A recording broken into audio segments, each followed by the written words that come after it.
Pernah pusing nggak sih ngitung pajak perusahaan? Apalagi kalau omsetnya udah mulai gede, di angka miliaran gitu. Nah, hari ini kita bakal bongkar tuntas soal pajak pasal 31E. Ini tuh fasilitas yang sebenarnya bisa menguntungkan banget, tapi sering bikin bingung. Tenang, kita akan bikin semuanya jadi gampang dimengerti. Jadi, ini dia pertanyaan kuncinya. Gimana sih cara ngitung PPh badan kalau omset tahunan perusahaan kamu itu ada di posisi yang agak nanggung?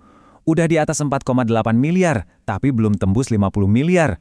Ini penting banget loh, karena jawaban yang benar bisa nentuin seberapa besar uang yang akhirnya masuk ke kas negara.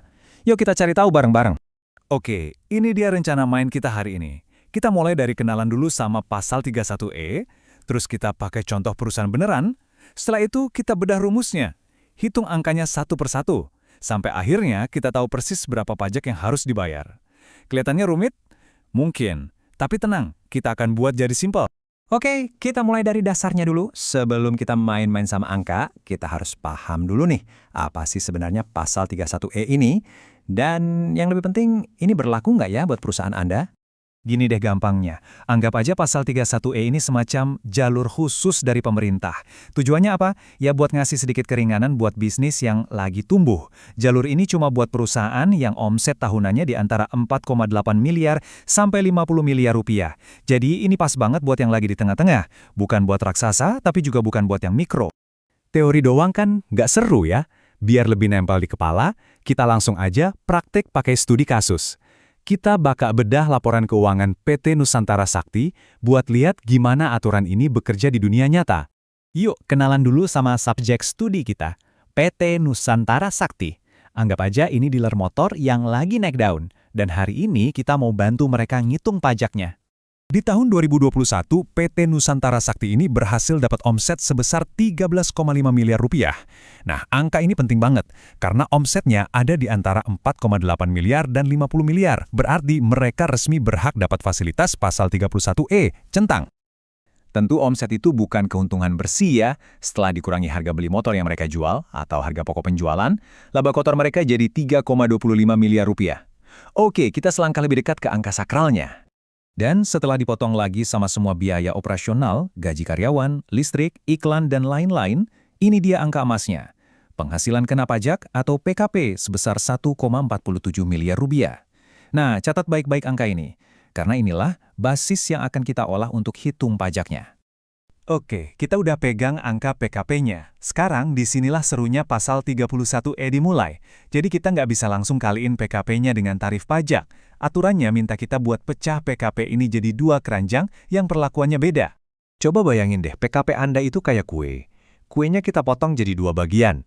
Bagian pertama dapat kupon diskon pajak 50%. Sementara bagian kedua harus bayar pajaknya full. Nah, bagian yang dapat diskon inilah yang kita sebut dapat fasilitas. Intinya, biar beban pajak jadi lebih ringan. Oke, saatnya keluarin kalkulator atau buka aplikasi kalkulator di HP. Ini bagian yang paling seru. Yuk, kita hitung bareng-bareng pakai angka beneran dari PT Nusantara Sakti.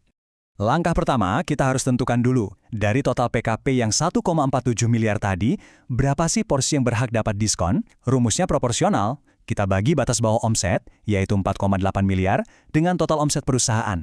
Hasilnya, baru kita kalikan dengan total PKP-nya. Ini cara yang adil buat nentuin seberapa besar porsi diskon yang kamu dapat. Dan setelah dihitung pakai rumus tadi, hasilnya sekitar 523 juta rupiah. Artinya, dari total laba kena pajak mereka, sejumlah inilah yang bakal kita hitung dengan tarif diskon. Nah, langkah kedua ini gampang banget. Kita tinggal ambil total PKP tadi, terus kurangi sama porsi yang dapat fasilitas. Sisanya, yaitulah porsi yang harus bayar pajak dengan tarif penuh, nggak pakai diskon. Dan ketemulah angka 948 juta rupiah.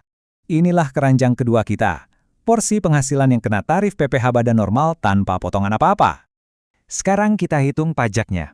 Untuk porsi pertama yang dapat fasilitas, rumusnya diskon 50% dikali tarif PPh badan normal 25%.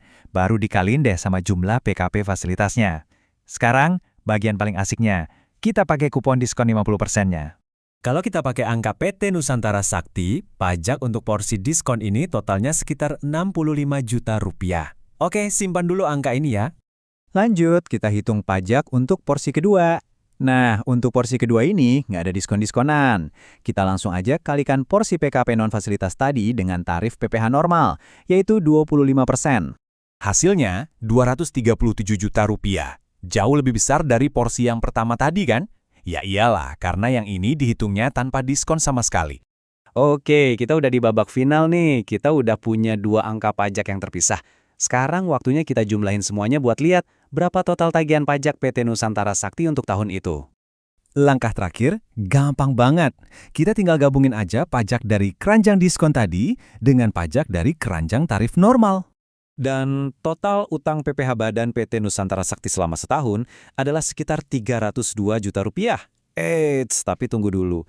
Ini belum tentu angka final yang harus mereka transfer loh, ceritanya belum selesai.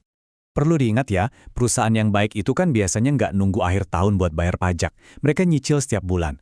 Nah, cicilan-cicilan inilah yang namanya kredit pajak. Anggap aja kayak uang DP yang udah dibayarkan, yang pastinya bakal ngurangin total tagihan akhir. Nah, PT Nusantara Sakti ini ternyata taat pajak. Selama setahun kemarin, mereka udah nyicil total 120 juta rupiah. Jadi, inilah angka yang ditunggu-tunggu sama bagian keuangan. Setelah total utang pajak 302 juta tadi dikurangi DP 120 juta yang sudah dibayar, sisa pajak yang benar-benar harus dilunasi sama PT Nusantara Sakti adalah 182 juta rupiah. Nah, gitu dia keseluruhan prosesnya, dari lihat Om Z sampai ketemu angka final yang harus dibayar. Sekarang pertanyaannya buat Anda. Gimana setelah ngelihat semua langkah ini, jadi lebih kebayangkan gimana cara kerjanya? Mudah-mudahan jadi lebih percaya diri ya, boleh coba hitung pakai angka perusahaan Anda sendiri. Karena memahaminya, itu adalah langkah pertama buat perencanaan pajak yang lebih cerdas.